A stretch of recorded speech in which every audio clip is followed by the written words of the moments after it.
Imagine someone trying to steal Graceland, the legendary home of Elvis Presley.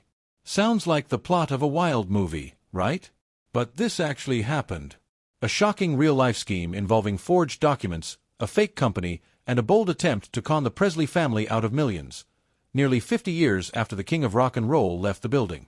At the center of this bizarre heist, a woman from Missouri named Lisa Janine Finley, now facing serious federal charges for attempting to fraudulently sell Graceland, Elvis's iconic Memphis estate, which is now a protected national landmark.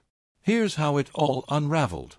Finley allegedly forged documents claiming that Lisa Marie Presley, Elvis's only daughter, who sadly passed away in 2023, had used Graceland as collateral for a massive loan and then defaulted on the debt. The catch: none of it was real. Authorities say Lisa Marie never took out such a loan and never signed any of the paperwork. To make the scam look legit, Finley didn't stop at fake documents. She went as far as placing a phony foreclosure auction notice in a Memphis newspaper, announcing that Graceland would be sold in May. That move set off alarms. The Presley family responded swiftly. Priscilla Presley, Elvis's former wife and lifelong guardian of his legacy, took to social media to call the entire thing exactly what it was: a scam. She reminded the world that Graceland wasn't just a house, it was Elvis's sanctuary. A place where, away from the spotlight, he could simply be himself. The investigation dug deeper. Finley is accused of using multiple fake identities and claiming to represent a mysterious company called Nazani Investments, which, as it turns out, doesn't even exist.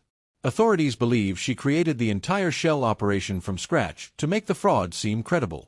When reporters from NBC News showed up at Finley's home in Missouri back in June to ask her about the situation, she replied, "I have no earthly idea what you're talking about."